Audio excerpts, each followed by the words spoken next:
Thanks, Cole and Maria. Obviously a huge ordeal going on at Nebraska, but that Iowa-Nebraska game is actually here this season, so no balloons being released here. No. Now, Iowa football has not had to worry about balloon releases, but they still have a lot to figure out before the start of the 2016 season. That's right, and earlier this week we looked back at Iowa football's historic season with Kirk Ferentz. Today, though, we continue with Coach Ferentz, but this time to look at what the future has to hold for the team.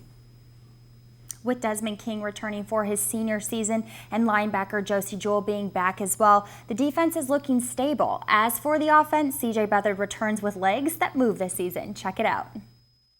What was your perspective on spring practice as a whole and then that last spring scrimmage that you guys had inside Kinnick? You know, it's always interesting. The team never looks good in the spring, and at least my association, and that goes back to 1980, my first spring practice as at the University of Pittsburgh. And spring ball is really not about putting the team together, you know, pulling it all the way together and having the cohesiveness. It's really about developing and making progress. And that other stuff kind of comes down the line a little bit. So, you know, the big thing is what I tried to do at the end of spring is look at a lot of our players individually. Is there anyone who specifically stands out to you that really made that push in the spring? Oh, you know, you think about guys like Keegan Render, who wouldn't have been a starter, but we had an injury, so he played at our right guard position and practiced against Jalil Johnson every day. It's a tough order, but that really accelerated his progress. Matt Nelson, Parker Hesse started a lot last year because of Drew Appian out, but he certainly improved. Matt Nelson's going to take Nate Maher's spot. Anthony Nelson, Sam Brinks behind him. Those guys really showed growth. So, you know, the guys that are replacing seniors, they get the most opportunity to evidence that they're growing and improving. But again, that second wave of guys too is really important for us. And obviously we didn't see CJ Beathard in that spring game. Took him out, didn't have him practice. He looked a little sad on the sideline. Don't blame him. But what haven't we seen from him behind closed doors and how he's improved? Because he was partially injured for a little bit of the season last year, but kept on going.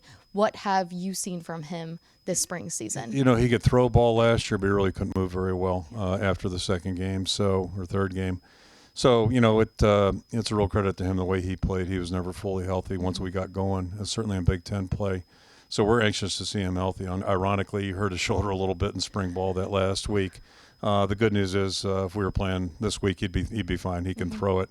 The better news is the last couple of weeks we've been doing some speed work after spring practice, and he's winning races in his group. So his legs are healthy again. That's good news. So I'm really hopeful that he'll have a year where he can be fully healthy. And he's a really good football player, a tremendous young guy, a great leader. So for him to be fully healthy and be able to play the way he wants as a senior would be a real, I think that's what he deserves, and hopefully that's what we get to see.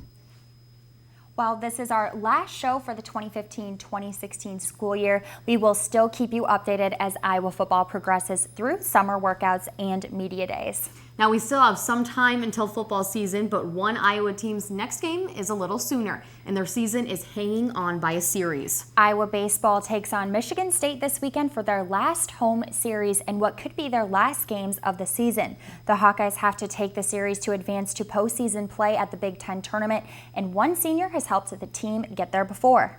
Iowa's starting shortstop Nick Rossetti has made the final cut for the Brooks Wallace Award watch list. It was announced Thursday by the College Baseball Hall of Fame. The honor is given to the top shortstop in collegiate baseball. And Rossetti was not the only Iowa athlete receiving recognition today. 2 Hawkeye senior athletes were chosen as the University of Iowa's recipients of the annual Big Ten Conference Postgraduate Scholarship earlier this Thursday morning.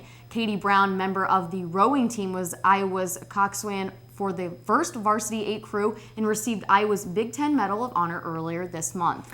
And swimmer Charles Holliday led the Hawkeyes in the 50-yard freestyle as a senior. He is a semifinalist for the Arthur Ashe Jr. Sports Scholar Award and has conducted microbiology research funded by NASA. This scholarship is awarded to 28 Big Ten student athletes who are continuing their education at a graduate degree program. That is all the time we have for in sports for this final show of the semester. For my last time at Daily Iowan TV, back to you guys at the desk.